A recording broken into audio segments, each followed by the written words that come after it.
comme nekk ñu ko wër ah ban kooku laa xamatul ban vitamine lañ ko war a jëndal pour mu muus Hélène boo gisee vitamine boobu rek tu m'appelles vitamine xel vitamine xel ok bisous bisous ma chérie merci beaucoup merci merci formidable donc kooku mooy Baye Fall première Baye Fallu Assane Diouf depuis Paris moo doon def une intervention très intéressante gars yi xoolal noonu la dañuy xeex waaye nañu bégal nañu féexal suñu xol yi aussi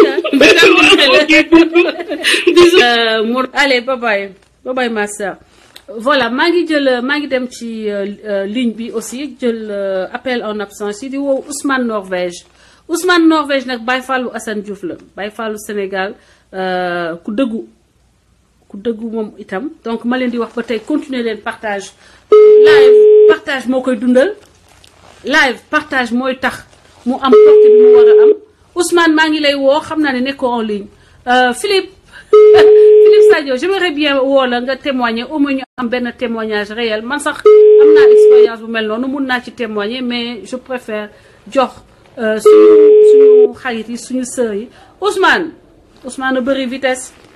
Voilà donc gars yi damay def une petite promotion parce que si la bokk may wax ni boo leen amee am nañu ay espace publicitaire sur le site web boo leen bëggee jaay ak jënd yow ay affaires yu baax yéen ñi nekk suñu réseau dinañ leen jàllaleel ay affaires may jàllale ay produits suñu benn frère ma lay wax ni luy développer communauté sénégalaise rek moo ñu tax a toog ma leen di wax loolu donc moo tax ñu toog fi Jibi may dugal say bagage yu bari te rafet ku ko soxla ku ne boo ko contacter dina la ko mën a yónnee Sénégal loolu ñu koy def di supporter l'entrepreneuriat des jeunes qui ont quitté le Sénégal pas seulement parce que dañoo affaire yu rafet la nag dégg ngeen mais dañ koy jàppale parce que dañuy jàppalante looloo tax ñu toog fi ci biir yi lay jaay foo mënti nekk de par le monde boo ko contacter mu yónnee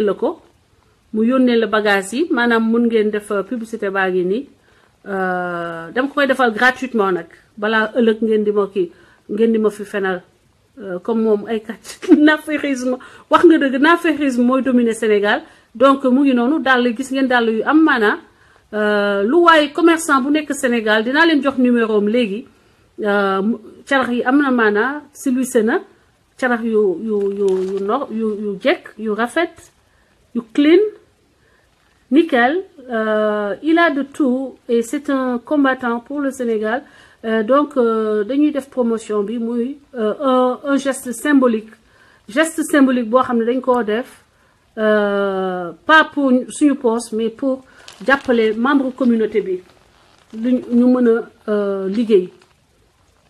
liggéey et puis ku génn Sénégal ku ne liggéey tax nga génn ñun ñu jàpp ci si nu ñu mënee c'est le principe boobu moo ñu fi tax a toog moo tax ñuy wax donc lii itam xam ngeen ni rafet na bii de def naa sax bëgg naa ko carax yii été yow sac bi boole koog benn pantalon lin blanc boo ko booleeg lin blanc kase ko ak benn chemise wala benn t-shirt bu ndaw bu silwise t-shirt bu ndaw bu weex wala bu noir wala bu blanc cassé même couleur dina rafet parce que dàll beeg sac bi mun nga ko match ak lu bari vous voyez donc lii la suñu frère boobu Jibi numéro baa ngi feeñ boo leen ko agrandir bu baax di ngeen gis numéro bi dinaa ko wax léegi dinaa leen jox numéro bi donc mbokk yi je suis très contente de participer à la promotion de l'entreprise d'un jeune Sénégalais nag àddina du xaalis rek la nit ñi war a wut àddina nit ki da ngay jëriñ sa communauté jëriñ ñi nga bokkal communauté bi numéro bi noonu yaa ngi koy gis defe naa c'est 90 245 non à l'envers la pour ma lire ko moment bii nii dina jafe après naa leen ko liiral xoolal ma rouge xoolal ma couleur yi oh my god this one I want it couleur bi gis ngeen dàll yi ballerine yi ànd ak sac pochette ak écharpe ça c'est le c'est un nickel ça c'est nickel yi avec un jean, vous imaginez, avec un jean ak benn genre chemise ou chemise yooyu coupe italienne xale yi nga xam ne ñu ngi yàpp forme ba léegi même ñu mel ni man sax xaw nañoo jël poids bii moom c'est pour les adolescentes xale yi ndaw yi xale yi bagages yi xale yi dem maanaam fac ñi nekk université ñi nekk collège je pense que ça c'est des choses très intéressantes bii moom gis ngeen de non mais nag Djiby yow dafa mel ni dangaa fagal jigéen yi ana bagaasu góor ñi ana bagaasu góor ñi voilà après kii bi ma jox leen téléphone Djiby ngeen mun ko contacter allo asalaamaaleykum. maaleykum salaam. waaw Françoise. waaw bonsoir. bonsoir tur bi. yaa ngi may dégg man maa ngi tudd Aïssatou. Aïssatou Keita welcome yaa ngi en direct ci pencu askan wi. waaw man daal dama ci par Facebook maa ngi yàgg naa la suivre ci YouTube bi. merci ma sœur merci. et que dama lay encourager. xam naa sax am nga courage. waaw yéen say baax mais daal waaw xam naa waaw. lenn rek laa lay wax. waaw il faut pas avoir peur de rompre certaines relations si c'est la solution. pour avancer. dëgg la loolu c'est très important. dëgg la ma sœur. waaw dëgg la. il faut pas laisser les personnes négatives et toxiques. louer de l'espace dans votre tête. dëgg la. that's true. waaw. il faut augmenter le loyer et foutre-les à la porte. loolu lay def. voilà. loolu lay def. thème bi nag. waaw man j'ai pas Facebook bokk ma ci benn groupe WhatsApp. waaw. voilà. moi je suis en France. ok c'est ça. mais yàgg naa la suivre depuis balaa affaire Assane. dëgg la. voilà. mais les gens confondent leader ak ko bëgg a diriger. yow nag war nga da war a def sa bopp ni yow. leader nga. dëgg la. bëggu diriger kenn leader nga. te ñi am Facebook di la suivre comme man dafa bari. dëgg la. tam bi nag ci immigration bi la defe naa nga doon wax. retour au pays. le retour au pays waaw. retour au pays. il faut que les gens comprennent quelque chose. il faut rien attendre de nos dirigeants là. ak de nos États africains.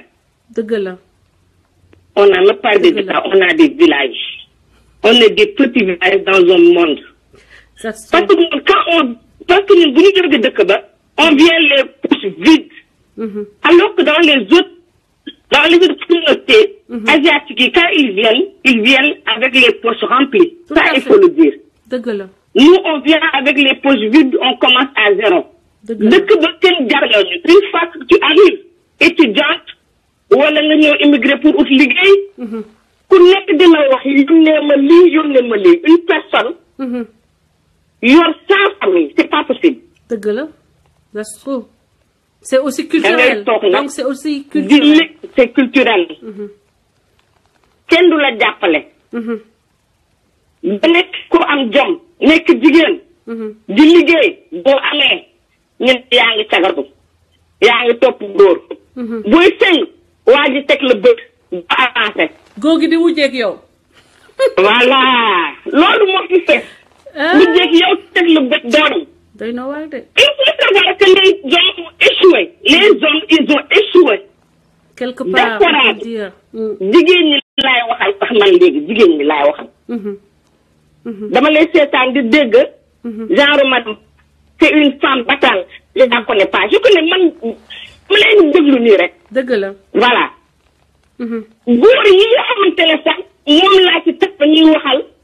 mooy comme ay genre Ousmane là ton frère Ousmane. c'est des champions. voilà. non texe maa ngi lay woo léegi je t'appelle sur ta ligne. à côté des femmes fortes il faut avoir des champions. effectivement autonomie de la femme la ñu wax. les hommes ont échoué c'est les femmes qui doivent se mettre en réseau. il faut pas avoir peur de faire du lobby. du lobbying tout à fait. La diaspora, voilà. Il faut faire du lobby. Il faut créer des réseaux. Tout à fait. Tout ça, donc, ba pare, on sait que tout le monde, femmes yëpp bokk ci ay tontine. waaye tey gi tontine dem takk baas ay rajo loué chaise toog dañ ma ndayale yooyu ma jeex. merci ça c'est vrai. am na ay tontine yoo xamante ne c'est des 100 000 euros 200 000 euros c'est pour créer des entreprises. Il faut créer de la richesse. D'accord, sister. Il faut pas se leurrer. Et maintenant on vit en couple dans la diaspora. Il faut mettre des enfants dans les grandes écoles. Xam nga pour ñu conquérir avec voilà. Sister, xale yi nañ leen dugal école yu baax. Merci beaucoup de l'avoir souligné. Il faut éduquer les enfants, les mettre dans les grandes écoles. Très bien. Qu'ils soient dans les grandes entreprises. Il y a les Sciences Po, HEC. Voilà. On a des enfants intelligents. Mais bu fekkente ne. Machallah, wax dëgg yàlla. wax ji dafa dem takk jabar juróom-ñaari jabar. di gëstu xale jigéen ñi mujj juddu. du ñu dem fenn. noonu lay demee sax en général. retraite bi moom da koy préparer. di xoole di takk di fase ba 70 ans nga dem village takk ku am 15 ans loolu yëpp gis nañ ko fi. retraite bi moom il faut créer de la richesse. faire du lobbying. créer des réseaux solides. Très bien. suñu doom yi ñu préparer leen dugal leen dans de bonnes écoles les éduquer. am na solo pour que ñun ñi nekk dans la diaspora. ñu mën a am au moins préparer suñu retour. mais bu fekkente ne dans ce truc là la ñu continuer. mais ma chère on va aller nulle part parce que on ne peut pas continuer. sur ni Macky Sall sur ni IBK wala ñu ma xamul. dëgg la voilà. man daal loolu laa amoon lu may wax. am na solo sister. di la encourager. merci di nuyu waa panel bi ñëpp. la matière grise fait la différence. merci beaucoup. on sent la matière grise. li may wax voilà merci Françoise. au revoir. merci et bonne soirée. bisous sister ciao. voilà di ko wax rek xel gis nga xel li mu wax te loolu kii dañ ko comprendre les Nigérians Grand Texe Gaye lay woo sans tarder. ma dugal ko mu intervenir ngeen gis li mu dina leen wax certainement ci aspect éducation boobu Nigérians yi dañoo ñëw investir seen doom yi dugal leen dans des écoles pakistanais yi def la même chose dans les grandes écoles tey seeni doom xoolal tey ay Gupta docteur Gupta famille ay dafay am ay famille yoo xam ni ay indien ak ay yooyu ay Gupta ay docteur boo demee ci hôpitaux yi chinois yi chinois yi pakistanais yi ay dentiste pakistanais yi dafa mel ni ñoom dentiste la ñu taamu indien yi docteur nigérians yi dugg nañu ci yoon boobu ñun sénégalais yi aussi nañu dugg ci yoon boobu fu ñu dem duggal suñu doom yi dans des grandes écoles pour que au moins ñu créer beneen genre immigré mu nekk beneen genre immigré dans quelques années mënuñu continuer ci business bi rek Sénégal nag yàlla moo ñu nattoo bëgg commerce ñun jaay rek jënd ak jaay asalaamaaleykum.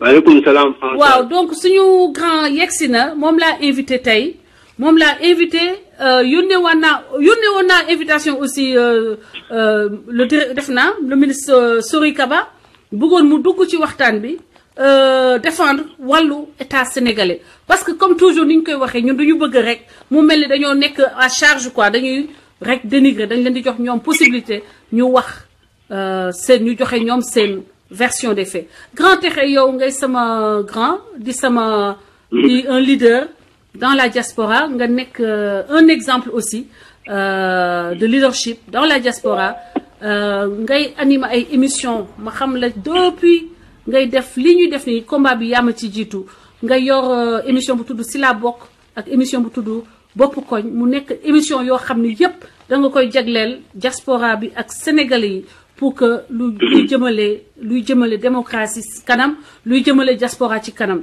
donc Grand Texe maa ngi kontaan nga accepter sama invitation pour nga ñëw ci plateau pencum askan wi tey nga waxtaanal ñu ci lu jëm Sori Kaba def naa gëwma ne dina ñëw dinaa vérifier après message bi xool ma jox la parole nga wax pour la diaspora parce que man noonu laa ko tu es une voix de la diaspora vous êtes une voix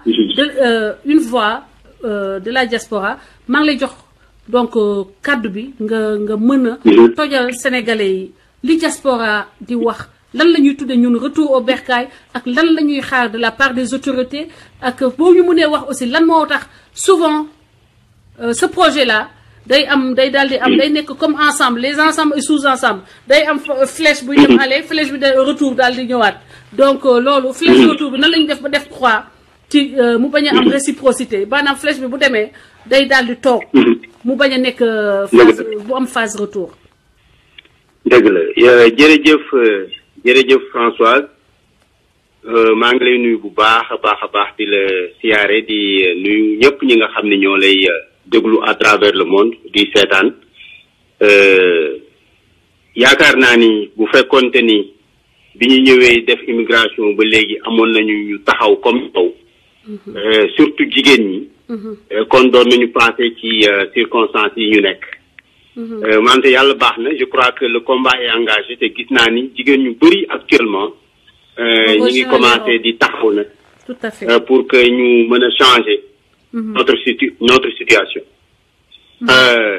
yow nag xam naa ni mënuma wax ci yow parce que dayuma ci yow seede mais yaakaar naa ni su fekkonte ni sa bopp rek moo la tax a jóg wala su fekkonte ni man mi sama bopp rek moo ma tax a jóg kon yaakaar naa ni ba tey kenn waxatu dëgg la parce que opportunité yi bëri na te ñi ngi continuer di am wante bu dee da nga choisir sa bien-être peuple amul dara lu la mën a dévier ci loolu te c'est ancré dans notre DNA man ak yow yëpp ay Thiessois lañu dëgg la nous venons d'une ville bu nga xam ni dëkku jom la dëgg la dëkku xeex la dëkku bañ la dëkku bañ injustice la dëgg la parce que bu ñu ne dëkku bañ rek yam foofu dafay doy waar mais dëkku bañ injustice la je crois que les Thiessois peuvent être remarqués sur cette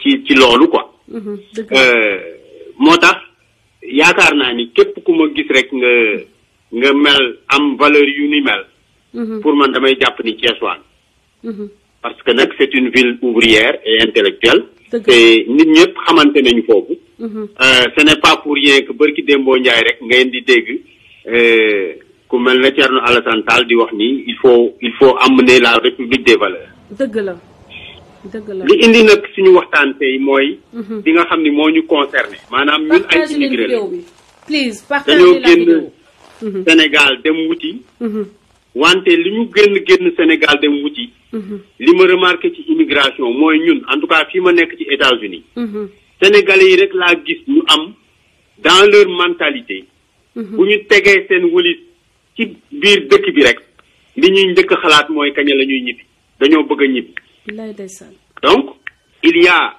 dans notre trajectoire volonté bi ñu am ba génn pour dem wuti pour suñu bopp ak suñu njaboot wante pour suñu réew même volonté boobu la ñu amaat pour mën a delluwaat ci njaboot gi bu fekkente ni yàlla defal la ñu réussite bu dee réussite financière la ñu soxla wala réussite intellectuelle réussite bu mu ñu mënti doon ñun bu ñu sañoon en tant que sénégalais dañuy ñibbiwaat pour jëriñoo ko ak suñu ay mbokk dëgg la léegi nag question bi nga posé mooy question wu lan moo tax bu ñu décider même ni dañuy ñibbi bu ñu demee dafay échouer ba dañuy wutaat yoon wi pour dellu si waat loolu xam naa dinaa ci ñëw plus tard ci biir ci fin waxtaan wante dama bëgg ñu xam déjà li nga xam ni moom mooy les circonstances yi nga xam ni moom la ñuy nekk ci biti ak mentalité bi nga xam ni moom la ñuy yore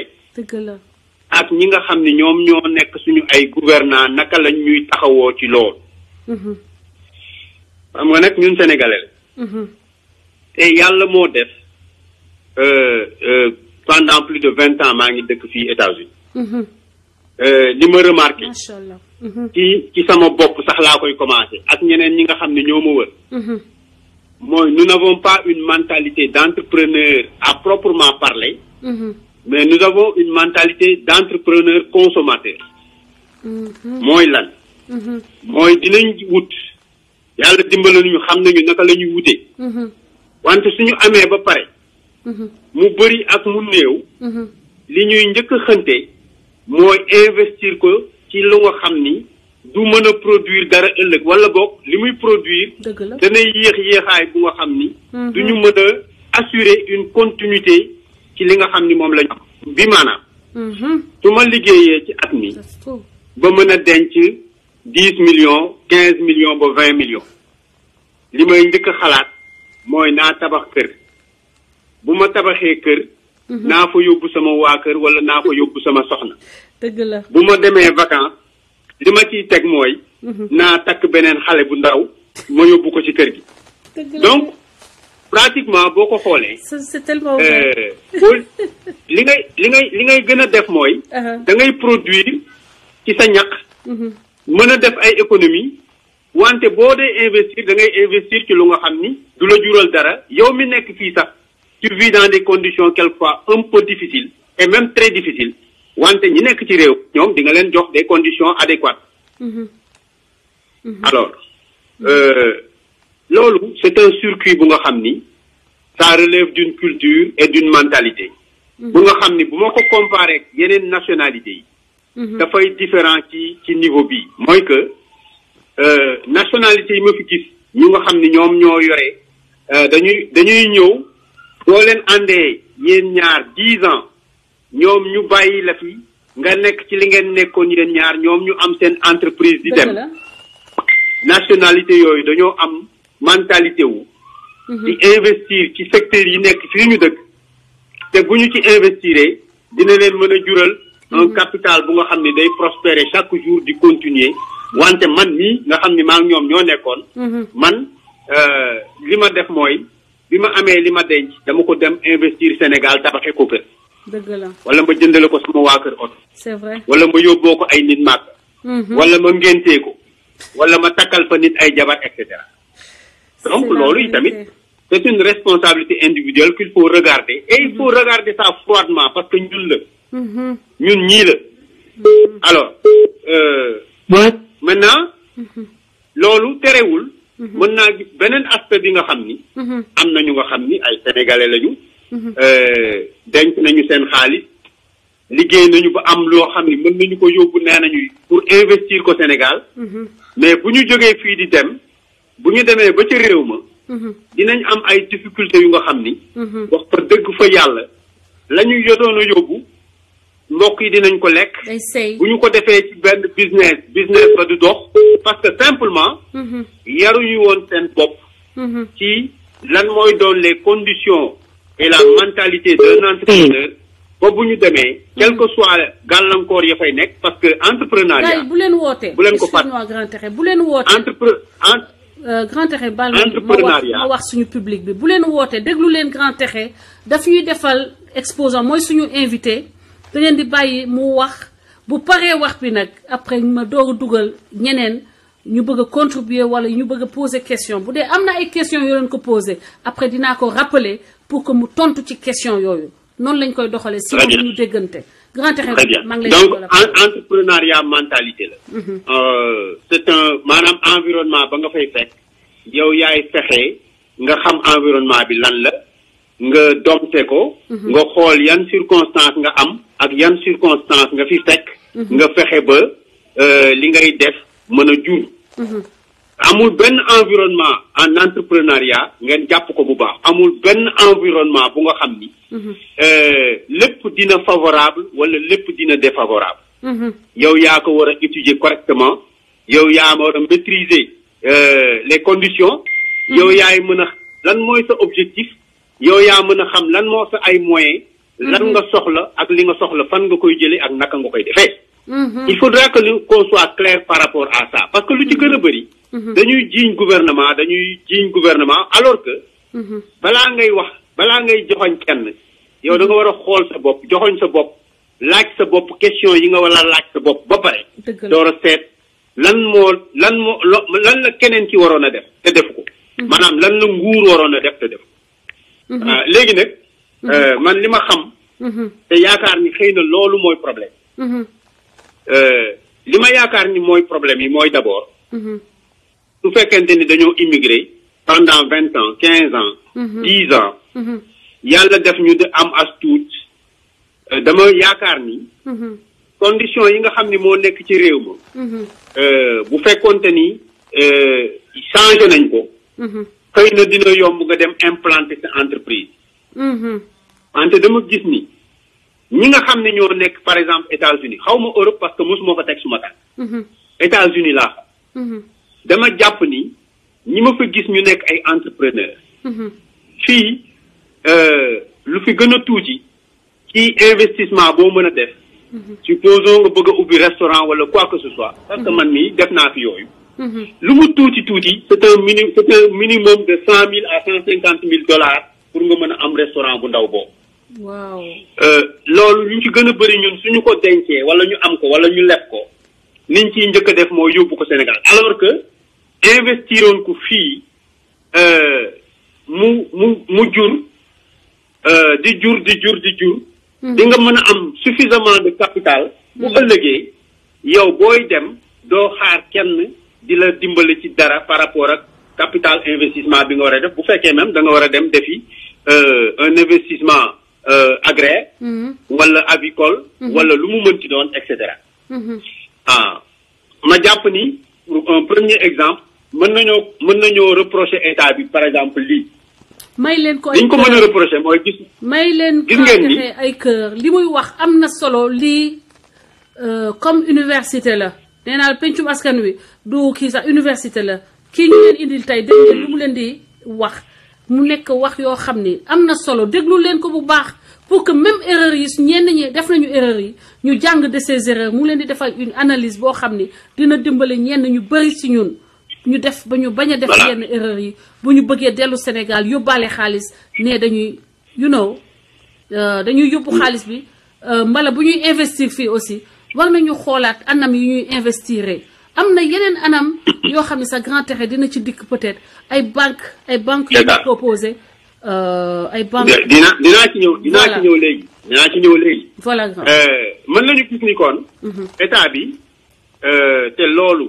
mën naa leen ko affirmer les Sud-Coréens qui sont là ils l'ont fait les Bengalis qui sont là ils l'ont fait les Indiens yi nekk fii ils l'ont fait mooy que seen gouvernement dafay appuyer ñi nga xam ne ñoom ñoo nekk ay entrepreneurs fii di leen jox assez de capital pour ñu investir et que boo ko même seetloo seen immigration moo gën a yomb pourquoi parce que man vivre naa ak ay indiens ak ay sud-coréens yu nga xam ni ñi nga xam ne dañuy door a ñëw ñoom ñëpp ñi nga xam ne ñoo leen fi njëkk yore seen ay store parce que lu ci gën a bëri c'est des magasins de commerce la ñuy yore dañ leen di jël ñu nekk foofu di liggéey ñu leen di am lu ñu leen di dencal bu ñu demee ba xam circuit bi ñu dem ubbil leen jox leen seen xaalis dolli leen capital ñu yore seen business demal seen bopp bu keneen ñëwee kooku loolu la même chose lay defal ñooñu di ñëw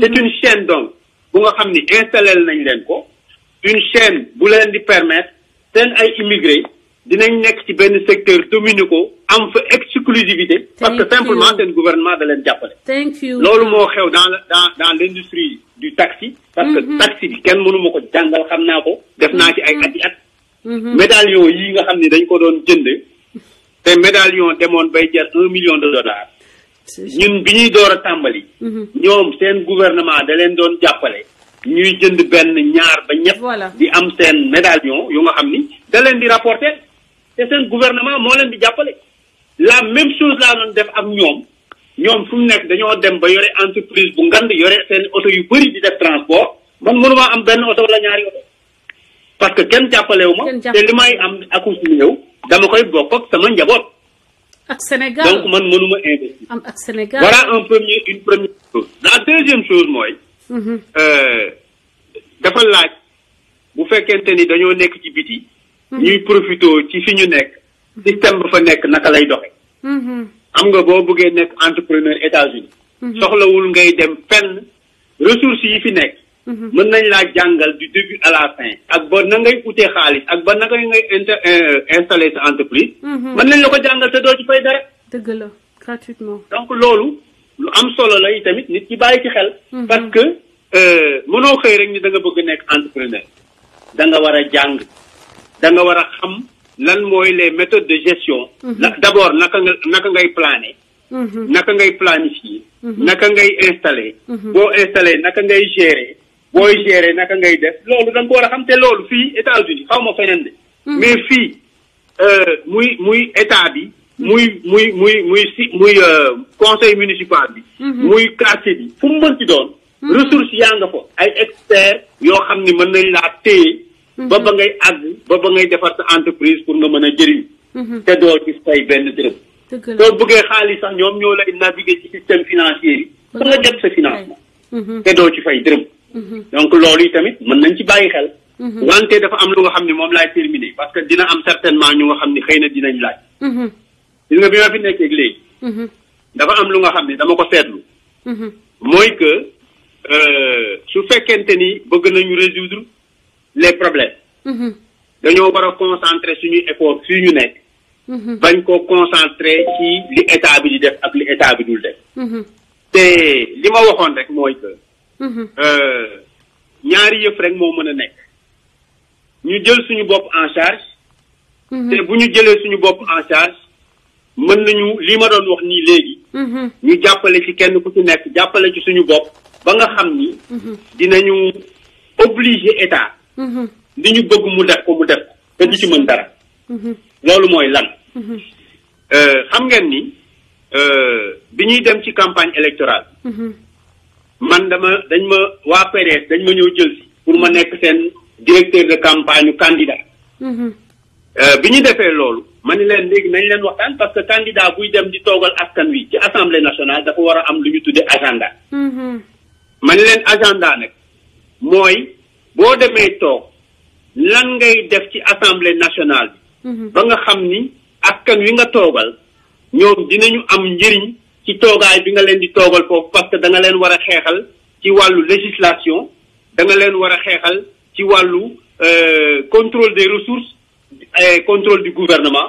wante loolu yëpp dafa war a am njëriñ ci ñi nga xam ni ñoom ñoo la yóbbu foofu. man leen nag bu ngeen bëggee am agenda bu nga xam ni dafay mobiliser l'ensemble des émigrés. ñi nga xam ni au moins ñoo nekk États-Unis. dafa am lu nga xam ni da ngeen ko war a jël en charge. dëgg la ñu ne ma loolu lan la man leen. ak bu ñu bëggee ñibbi naka la ñuy def. bon bi ñu engagé discussion yooyu. man bi ma ñëwee fii ba léegi maa ngi dans les organisations maa ngi woon ci association des Sénégalais d'Amérique. nous avons beaucoup réfléchi ci naka la ñuy def ba dimbali suñu bopp dimbali Sénégal. parce que bu ñu waxee ni dañuy dimbali Sénégal. yemale ko foofu rek loolu du dëgg. dimbali Sénégal mi ngi tàmbalee ci ñu dimbali suñu bopp d'abord. et pour ñu dimbali suñu bopp dañu war a xam lan mooy suñu circonstance. te bu ñuy xool suñu circonstance dañuy xam également dañuy xam lan la ñu am sur la table mu nekk ay possibilités yu ñu mën a utiliser pour dimbali suñu bopp.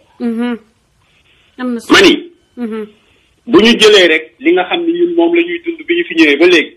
mooy weer wu jot. kenn ku nekk ci ñun. di nga dem MoneyGram wala Western Union wala Choice Money Transfer. wala Joni wala Ria. macha allah yónnee sa fa as tuut. pour njaboot leen ko ay kër na kër yi jolli waay na kër loolu ngay yónnee pour njaboot. da nga ciy fay pour mu dem ci njaboot. dëgg la. bi ñu njëkkee def recherche bi ak sama ay xarit. loolu ëpp na 15 ans léegi. dañoo remarqué woon ni. les frais de transfert d'argent. yi nga xam ni moom la compagnie yooyu di jël ci ñun. ëpp na 80 millions de dollars ak mu jot. waaw dem na ba plus de 120 millions de dollars suñu toll. léegi nag ma ni leen comme ñun ñooy yónnee xaalis te ñun ñooy fay pour xaalis boobu dem ñoom li ñu yore mooy ab structure financière buy def transfert. banque de l'habitat day def transfert d'argent te banque de l'habitat li ñu koy fay ci transfert d'argent boobu ñun dootuñu ci jotaat bu ñu ko xasee fay. c'est la même chose donc moom ak Western Union ak Ria ak ku mu ci mënti doon. xaalis boobu ñuy fay ñun dootuñu ci jotaat. dëgg la ma ni leen xaalis boobu léegi bu fekkente ni créé nañu suñu structure financière suñu banque. te banque boobu fii ci États-Unis dafa am lu ñu tuddee crédit union. crédit union mooy ñi nga xam ni dañoo bokk ci benn groupe ci benn association ci benn organisation ñoom ñooy dajaloo créer ko ak seen capital kenn ku ci nekk da ngay jënd action suñu ko jëndee defar seeni këyit ñu installé leen ñu nekk banque comme banque yépp li banque di def moom lañ ko def partage leen te loolu laajul xaalis bu bëri dëgg la gën ngaa bëri peut-être $1 million lay laaj léegi bu ñu defee loolu ba ñuy waxtaanee ci loolu pendant des années Ibrahima Solo Dialfouné moom moo ko commencé woon avant Djibril Mbaye bi ñu ñëwee ba ci Pape Sène Dramé on a achevé de faire ce travail-là et les maanaam papier wu banque boobu crédit union boobu mi ngi ci suñu ay loxo. gis nga am ngeen papier yi ba pare. su fekkente ni ñun ñëpp ñu ngi def suñu transfert ci banque boobu. waxuma la xaalis bi dem foofu de waxuma la li ci banque bi di am en tant que institution financière bu nga xam ni dina am xaalis ci taux d'échange bi. wante rien que les frais de transfert. au moins dinañ mën a capturer entre 7 et 10 millions de dollars ak mu jot. bu ñu mënee capturer loolu ci 80 wala 120 millions yi nga xam ni dinañ ko ñeneen ñi dinañ ko am. ñaata nga wax leen bu ñu capturer ñaata millions de dollars la ñuy mën a am. entre 7 et 10 millions dinañ ko capturer. waaw. ma ni leen bu ñu capturer xaalis boobu capital boobu. mën nañ cee def au moins ñetti yëf. ñetti yëf yi ñu ci mën a def mooy ñi dëkk États-Unis lu mu bon pour régler tous les cas sociaux. tous les cas sociaux. muy décès muy hospitalisation. muy lu mu mënti doon. mën nañoo jël at mu jot $1 million def ko ci benn fonds de promotion sociale. bu nga xam ni ñi koy gérer mooy toutes les organisations yi nga xam ne ñoo nekk ci États-Unis. dëgg la te organisation yooyu képp ku nga xam ni da nga am cas social ñoom ñoo lay dimbali. te xaalis boobu ci suñu xaalis lay jóge ñun ñoo leen koy may. dina def 6 millions. ñu ni 6 millions yooyu dinañ créer beneen fonds boo xam ni fonds d'investissement la tudd. fonds d'investissement boobu képp ku nga xam ni da nga bëgg a nekk entrepreneur. nga ñëw ak sa projet. dinañ la jël en charge parce que à côté dinañ créer benn chambre de commerce et d'industrie. bu nga xam ni moom mooy jël en charge l'entrepreneuriat jàppale la ci booy defar sa projet. jàppale la ci booy bëggee mettre en place ce projet. jàppale la ci financement bi te banque bi bu fekkente ni membre nga ci banque bi. boo dee am nga projet $100,000 banque bi mën na laa jàppale jusqu'à 50%. waaw projet boo mën ci am banque bi mën na laa lebal jusqu'à 50% bu dee ci nga bokk. bu dee bokkoo ci nag loolu xaw ma ko parce que xooluma ko mais bu dee ci nga bokk te bokk bi lan la bokk bi mooy bu ñuy créer le crédit union. dañu naan dinañ jaay 10,000 actions action bu ci nekk $100 lay jar. $100 yooyu boo ko jëndee 10 fois am nga $1,000. donc bu ñuy séddale dividende yi le nombre de fois bu ñu nee par exemple ren dinañ séddale $1 million. $100 bu nekk ku joxoon $100 bu nekk di nga am $200 mais bu dee da nga jëndoon $1,000 di nga am 10 fois. tout à fait. bon donc loolu mooy question. comme action sociale yow leneen li ci des mooy.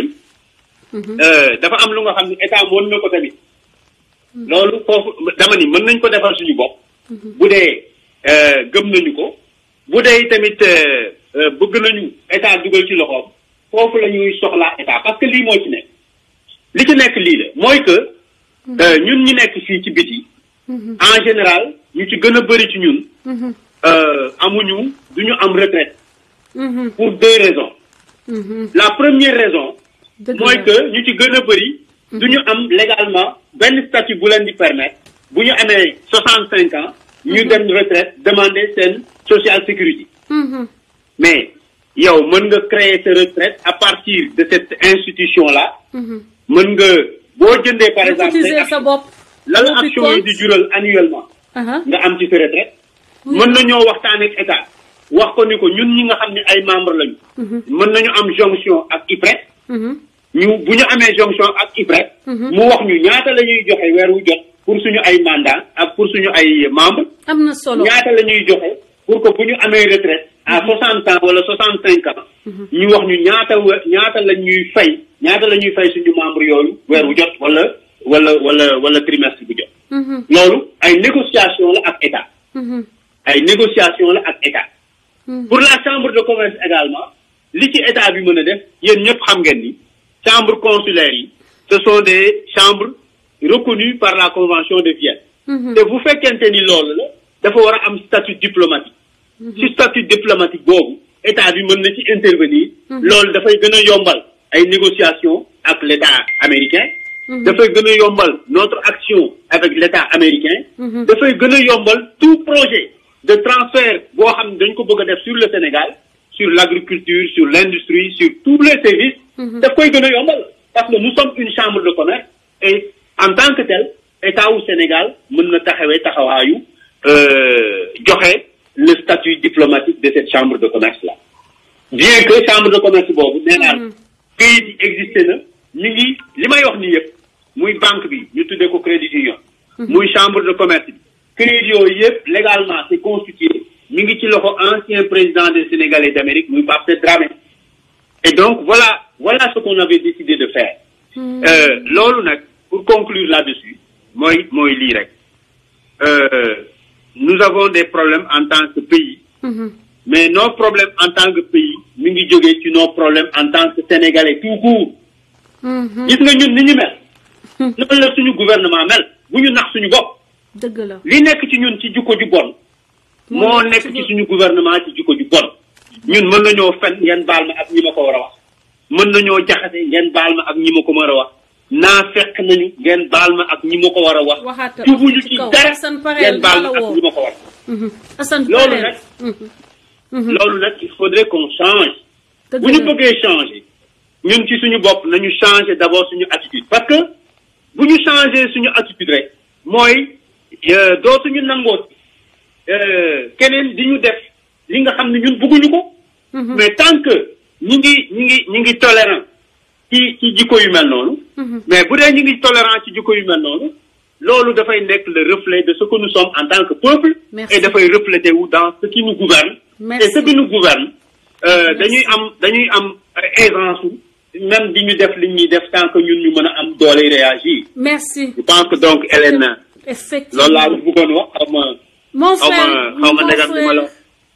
toj nga fi gars yi kër yi nañu jolli na kër yi jolli xam-xam bi nga fi wàccee tey kër gi moo wàcc ci boppam kër gee wàcc xoolal amatul lu ñu fi mën a yokk xanaa lu dul ay expérience personnelle yu ñuy dugal parce que li nga wax sax gisuma leneen lu ci nit di laaj ci question man maa sob rek bëgg la laaj est-ce que ba ngeen koy conceptualiser lii nii parce que xam nañu ni bon damay poser contexte bi pour ñi xamul affaire boobu nu mu demee dafa am te defe naa ni Amérique du Amérique rek mais dañu jël kaw Amérique ñoom dañoo jël kaw Amérique y a beaucoup d'immigrés par exemple Italie ma jël exemple Italie dañuy liggéey ba retraité ñibbi Sénégal amul l'État n'a pas signé les conventions qu'il faut avec les pays en question pour que seen cotisation yi ñu cotiser ci at ya ñu nekk en activité yëpp ñu mun leen ko verser Sénégal directement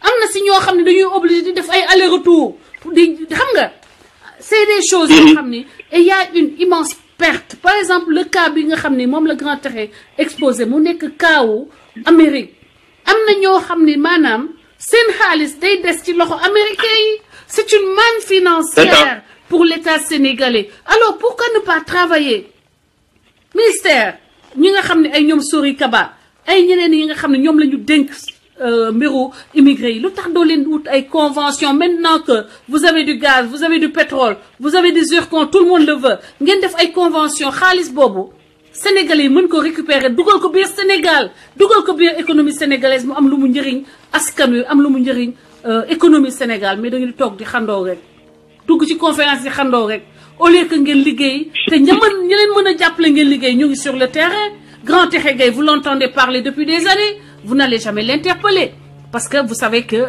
vous n'allez pas en faire un marchepied loolu moo war a dañ jël leen compétences yi elles sont dans la diaspora elles sont prêtes à vous aider parce que lii état moo ko waroon xalaatu leen ko ñoom xalaat nañ ko teg depuis des années di leen xaar jóg leen nag jox leen loxo ngeen ànd liggéey te bañ a calculer ay ndax est-ce que dina jël carte parti est-ce que dina ma voter est-ce que dina tëye loolu mooy seen problème loolu mooy problème mu Sénégal dëgg loolu mooy seen problème et je dis et je maintiens gis nga fi am na fi ay individualités yuy jóg di jéem a def le même projet mais man je refuse que ces genres de projet là profitent à 1 ou 2 ou 3 individus c'est une affaire de communauté il faudrait que tout le monde en profite et pour cette organisation là je suis prêt à mettre sama bakkan je crois que ñoom seen problème mooy loolu li nga leen mujjee wax personne ne pourra faire que dinañu transiger ci suñu ay valeurs personne ne pourra nous imposer une carte de parti personne ne pourra nous imposer etc. Maintenant li nga xam ni mooy intérêt sénégalais yi nous sommes prêts à mettre la main à la pâte et à leur dire voilà lii moo fi nekk ñun soxlawuñ cee nekk dara merci beaucoup mais mën nañ leen a jaarale ci yoon bu nga xam ni mais xoolal rek li nga xam ni moom lañ fi def ak FAISE bi ñaata xoolal kan moo mën a xalaat ni pour ouvrir une entreprise aux États-Unis c'est entre 5 000 et 10 000 dollars nga indi fi presque 1 milliard yu nga xam ne da nga ko distribuer koo jox 5 000 dollars mënu ko sax fayal lu yaatu këram bu dee ci kër gu baax la dëkk. am na buñ ma nettali. am na benn anecdote buñ ma nettali benn femme bu nekk foofu maa ngi koy nuyu au passage bu dee dégg na ko bu ko jëlee lu ñaaw dañ ma ko nettali nii xaw ma ndax dëgg la mu déet dégg naa maire bi dañ koo jox xaalis bi. quelque temps ba xaw ma am ku ñëw naan ko waa léegi xanaa war ngeen commencé kii fay affaire yi man la fay jàmm man nag li ma defal Sénégalais yi fii ku fi dee maa la sang dama sang néew bay bëgg a dee ma foog ne da ngeen maa jàppale nga naan ma fay fan fu ma jëm ak fay mais c'est vrai c'est parce que yooyu caaxaan la ay affaire yu caaxaan la et je pense que état wu Sénégal mën naa leen wax nañu def leen nañu ñëw ñu dajale kilifa yi les imams yi dajale les anciens présidents wala ak l'ancien président des Sénégalais d'Amérique ñu wax leen ni leen pour ngeen jàppale Sénégalais yi lii ngeen di def et l'État sénégalais n'a pas besoin de nous donner de l'argent effectivement mais il a simplement besoin de nous prêter de l'argent boo xam ne dans 1 an maximum dinañ ko fay te loolu paasewul 1 million de dollars pour que la banque démarre paasewul 1 million de dollars pour que la chambre de commerce démarre parce que nous avons tous les papiers administratifs nous sommes prêts buñ ñu ko joxee tey bu 1 semaine après ñu commencer fonctionner comme une banque 1 semaine après effectivement donc loolu c'est clair maintenant bu ñu bëggee def seen politique nañu def seen politique mais ñi nga xam ne ñun en tout cas man personnellement seen yooyu bokkuma ci bu ñu ma dugal te bu dee loolu moo leen di tax a jóg bu yeboo bu ñu ñëw parce que nag véritablement embrunage et fi ñu toll nii ci suñu dund yaakaaratuñu ni war nañu fee def lu nga xam ne bu ëllëgee dinañ ko xoole suñu ay njaboot gis nga en tout cas merci beaucoup Grand Tékhé pour cette leçon ce cours magistral ces propositions véritablement très très pertinentes et très techniques des choses qui peuvent régler beaucoup de problèmes au Sénégal en espérant que vous n'avez pas prêché dans le désert ce soir parce que xam nañu ni que les gens du palais nous écoutent alors transmettez à qui de droit et faites les connexions nécessaires vous devez être des facilitateurs au lieu que ngeen nekk des bloquants ñiy bloqué ay ñoo xam dañuy bloqué donc aider les gens de la diaspora à prendre en charge les problèmes de la diaspora les compétences sont là les idées sont là la balle est dans votre camp chères autorités merci grand maa ngi lay remercier au nom de tout le panel may leen ko ay cœur te bu fi gëj nag léegi bu teem amee rek dinaa la voilà merci moom kontaan naa ci yow je suis fière Gaye-Moll macha allah merci voilà donc lii moom def naa ne amul question bu ñu ci mën a poser c'est clair c'est limpide avant may woo Assane Diouf bu fekkee ni yaa may seetaan parel dinaa la woo nga dugg ci live bi parce que samedi di nga dellusiwaat pendant un moment Assane jël na tuuti recul observer ce qui se passe sur le terrain au Sénégal maa ngi nuyu gars yi door a yegg si Awa Diène sama jumelle Betty Son yow yaa ngi fi depuis 5 Omar Maïga merci Chakour le gardien du temple Antadia yaa ngi fi depuis tout à l'heure donc may leen ma woo Omar après ma woo sénateur Charles Meni après ma dugal Assane Diouf di leen fàttali ni que Assane Diouf donc c'est un mouride lancé am na appel bu mu lancé woon fan yële pour que ñëpp ñu nekk dans ces espaces woo lancé wul appel bi pour moom mais da ko lancé pour képp koo xam ne yaa ngi sa espace nga ci espace yi suñu combat bi nga jàpp ci def sa wàll ci màggal Touba donc ma bëgg mu leer ci xel yi du xaalis boo xam ne da koy def ci poche am gis nga lañ ko yónnee woon da koo demoon toggal ko prisonniers yi yóbbul leen ko donc gars yi you know au-delà remettons les choses dans les proportions raisonnables di wax ni maa ngi woo Omar Ndiaye muy un Sénégalais bu établi moom mooy coordinateur en tout cas pour ce qui me concerne moom ak ñoom Kati moom ñoom première Baye Fallou yaay Assane Diouf ñoom donc dinañ coordonner les activités concernant la résistance sur Paris avec toutes les bonnes volontés Omar Ndiaye donc le gars moom itam c'est el commandante laa koy woowe léegi parce que xeexkat la ñafekat la bokkul ak l'armée qui est en bas ñi nekk ci suuf yéen gars yi nekk groupe dëkk bi maa ngi leen di nuyu yéen ñëpp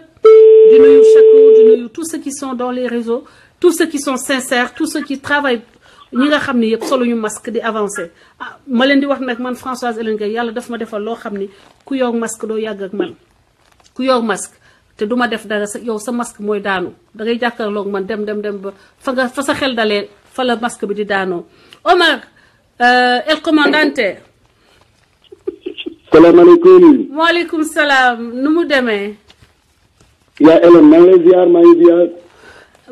maa ngi delloo ziar léegi sax saaga yi sax dama koy jël muy ay asanaat du noonu lañ koy waxee ay asanaat la saaga yi c'est clair voilà maa ngi ziar sa gan yi sa spectateurs yi. waaw du gis nga waxtaan bu am solo boobu Grand Texe Gaye defal ñu tey ci retour au pays tout dans la perspective du retour au pays. donc maa ngi lay jox kàddu gi nga intervenir nga contribuer ci waxtaanu tey bi. salaamaaleykum gars yi maa ngi leen di ziar.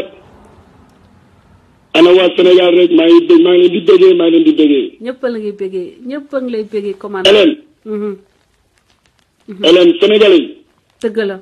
c'est que Sénégalais dañoo am benn problème boo xam ni. ñun suñu bopp dañu war a xoolaat suñu bopp. parce que émigré yi dañoo am problème mais li ko waral mooy ils sont vraiment désespérés et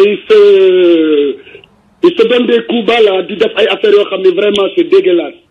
donc bu ñu bëggee retour bi réussir ñun suñu biir foog ñu bëggante fii.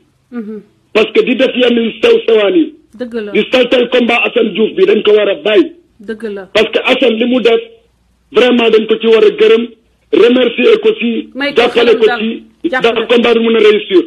dëgg la. parce que émigré ci seen bopp ñoo nekk di saltel liggéeyu Assane bi surtout nag ñi nekk France. nañu bàyyi dóorante missile bi. nañu bàyyi dóorante missile bi. les gens sont libres. on a le droit de travailler avec qui on veut. li ñu bëgg mooy union. ñu ngi koy wax depuis des semaines. ku ci nekk da nga bëgg nekk ci kanam naan mana bi nañ ko bàyyi.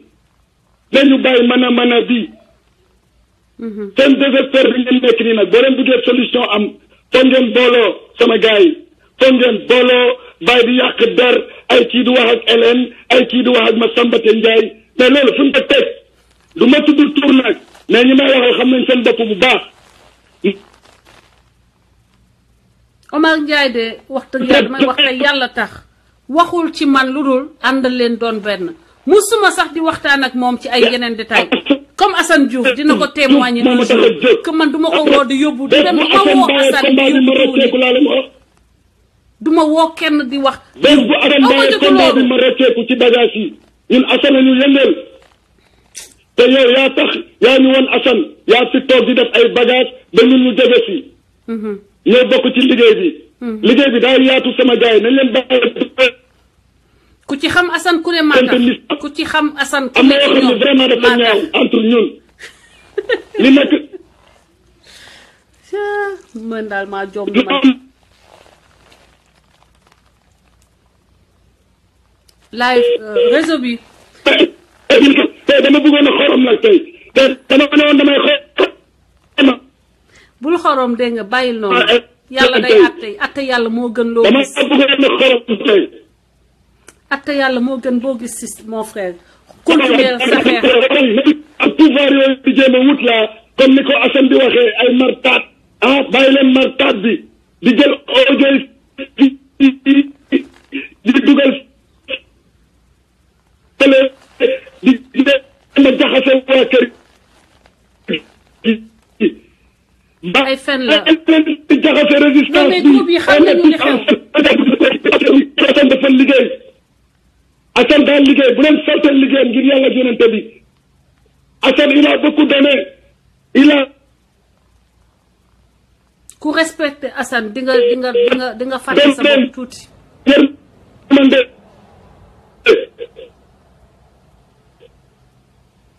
Omar Ndiaye Omar réseau bi dafa dem maa ngi en tout cas li ma mën a témoigner ci Omar mooy ni waxuñu wax ci nit wax borom mbir mi du genre man de du ma wax sax si nit aw ma jot boobu Omar maa ngi lay remercier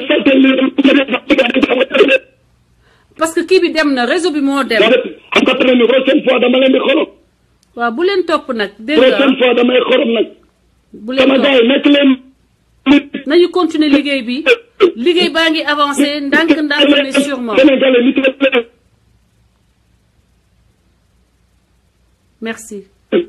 merci Omar bu xol ngay waxee mais comprendre naa la man lay comprendre bu baax. amuñu temps nekk fii di polémique. Maria Seck nañu bàyyi polémique bi. Omar réseau bi baaxul mais dinaa ko woo xam naa après xaaral ma dugal sénateur après ma woo Assane waxal ku mën a yónnee Assane message ne ko na jéem a organiser wu pour que ma mën ko woo su ma koy woo fekk mu nekk dans des conditions où il va pouvoir parler. maa ngi jéggalu may leen ma woo sénateur Charles Mendy moom immigré bu dellu la donc toog Sénégal def investir fa retour au pays donc j'ai besoin d'un témoignage benn cas koo xam ni ñibbi na Sénégal toog fa Chakour yi de Chakour mi damay collaborer ak moom Chakour est-ce que mus naa la toog di la wax ci nit benn nit personnellement man aw ma jotul noonu man samay issue rek doy na ma oui asalaamaaleykum sénateur Charles Mendy aw ma jotu créer ay problème bëgguma ko aw ma jotam te Pape sénateur na reste en ligne waxtaan wax dëgg ca la bàmmeel xat na man Omar Ndiaye musuma woo di ma wax turu kenn musuma woo di ma wax diw ba mu ma waxee diw daf ma ne booloo leen nekk benn ñu liggéey ñun ñëpp ñu ànd ak Assane Diouf liggéey loolu la mu mës a wax léegi nag nit ki boo amul conscience tranquille da ngay foog ne fu nit ñi toll ñoo ngi wax ci say mbir ci say bagage man aw ma jot boobu te dama ko dépassé man combat bi maa ngi bientôt 10 ans ñëwuma barke démb de ñëwuma il y a 2 mois ñëwuma il y a 3 mois man maa ngi fi depuis 2010 donc réseau yëpp laa xam ñëpp laa xam lu ne laa xam nag ci réseau yi lu fi xew xam naa ko sama kanam la Omar Ndiaye waxul tuddul kenn bàyyi leen déglu doomu jàmbur bi ngeen di yàq bàmmeel xat na te loo def loo def doomu aadama bu la ko baalul sa borom du la ko baal na ngeen bàyyi wax bu ñaaw bi bàyyi fen bi Hélène noonu wala kenn amu ma fi morom ba fii noonu gis fii amu fi morom cercle Assane Diouf yi amu ma ci ku ma ci tollool ci résistance ci xeexal Sénégal ba may noonoog yow xoolal insignifiant xam nga luy bultu insignifiant man ay Souleymane Jules Diop laa fi doon toogal di débat ak ñeneen ñi nekk ay ministre tey ak yooyu kon golo yi doo yow bëgg dem bëgg a wut place di jaar ci Assane Diouf aw ma seen jot bay noonoog yéen da ngeen tuuti pour may mentionné seen tur sax gis ngeen ni du ma mentionné seen tur da ngeen bàyyi foo leen dem di jooy Hélène ñu leen di jaale mel ni ku yor dëj Hélène ñu leen di jaale mel ni ku ñu leen di kii mel ni ku jaale ku yor dëj ànduma ak yéen xamuma leen musuñoo nekk xarit bu tey lay commencer maa ngi dellu si sama thème jox sénateur Charles Mendy la parole moom il était immigré mu choisir dellu Sénégal nañ ko déglu xam ba mu ñibbee Sénégal lan la def yan difficulté lay rencontrer sénateur fi nga nekk bruit bi foofu na de xanaa da ngay dawal. allo. xanaa da ngay dawal. non. dawal waaw léegi maa ngi lay dégg léegi. ça va maintenant. waaw ça va maintenant donc voilà sénateur nañ la ñu ngi lay jox la parole ñu lay laaj ba nga demee yow da nga dellu Sénégal lan moo nekkoon sa motivation déjà pour que nga ñibbi Sénégal. waaw maa ngi lay gërëm ñi déglu yëpp di remercier grand Texe Gueye ci exposé bu pertinent bi mu def léegi. di ne que le retour au Sénégal. lu ko motivé woon à son temps xam nga ñun ci quelques troisième ou deuxième génération. émigré yi nekk Italie la ñu bokk. mais Italie nga nekkoon n'est-ce pas Italie nga nekkoon bi ñu àggee Italie gis fa loo xam ne c'est compliqué d'abord. parce que année yooyu kenn du am carte de séjour déjà c'était très compliqué. ñu ci xeex ba 90 la fameuse loi 39/90 ci la ñëpp amee kayit. mais bi ñu amee kayit ba pare ñu déplacé di liggéey yàlla def ko ñuy liggéey dans les usines et tout ça mais man sama problème est que j'ai toujours pensé ceci peut-être que c'est erroné. mais pour man j'ai toujours dit que l'envoi de l'argent des émigrés. du développer réew. pour man loolu laa gëm. bon peut-être que c'est erroné après ni dañ ma expliquer que c'est erroné mais. dama gëm ne suñu dajale woon suñu force. ñu investir. ci la ñuy gën a développer que ñu toog fële parce que xaalis bu ñu yónnee. day dem ci consommation ay ngénte ay dëj ay tabax kër yoo xam ne famille gars yi dañuy jógee fu nekk dëkk ci. mais ça ne crée pas des emplois en fait. dëgg la su dee bâtiment la en réalité du créer emploi puisque nit ñi ñu ci tabax suñu paree tabax li ñuy produit yëpp c'est pour juste la personne bu investir. ma ne maintenant nañ ñëw def dara. mais li ñuy def dafa war a def ci loo xam ne bokk na aussi ci li ma gëm mooy. pays boo xam ne amul éducation instruction amu fa pour mu développer des métiers. pays boo xam ne faju ñu nit ñi pour développer des métiers. alors ñu ne nañu njëkkee nañu dem ci éducation parce que éducation c'est la base du développement. dëgg la. et ñu choisir loolu ñëw nag créer école.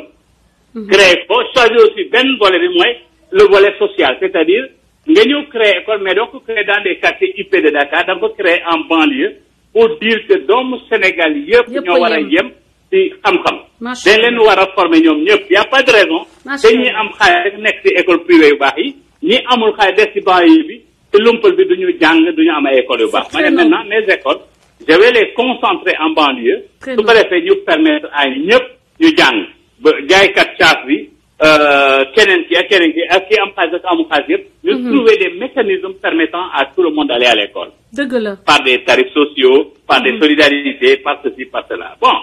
ñu ñëw def ko mais ñu ngi koy def aussi ci cadre ci beneen cadre parce que bi ñu koy def.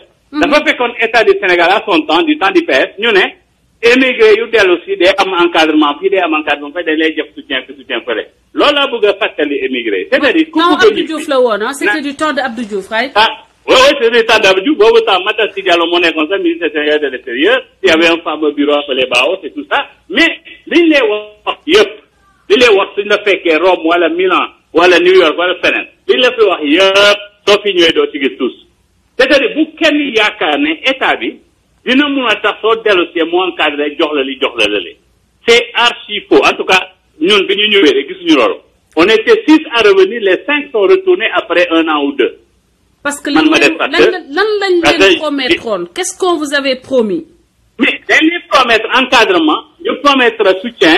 ñu promettre la possibilité d'accompagnement financier. mais soo ñëwee doo gis yooyu yëpp parce que chaque jour yaa ngi dox ci ministère soo demee ñuy jox la yeneen rajo diw la wax yoo xam ne ça n'a rien à voir ak li la fi indi. ça n'a rien à voir ak li la fi indi parce que li la fi indi mooy tu as un peu d'économie bëgg nga ñëw investir soo investir ñoom nañ la accompagner. jox la facilité et s'il le faut ñu woon la les créneaux de financement pour que yow nga compléter li nga yor ak li lay jox nga mën a avancer rapidement rembourser continuer à produire malheureusement ça n'a pas été aussi simple que ça heureusement on avait nos propres fonds en ce moment ñu ma insister ci li ma yor insister li may liggéey ma def ci d'abord louer ay bâtiments dans un premier temps ma liggéey ci pendant un certain nombre d'années après ma jënd espace daal di tabax def ko école di ci liggéey mais il faut que les gens comprennent que volonté kese moom kese moo leen mën a bàyyi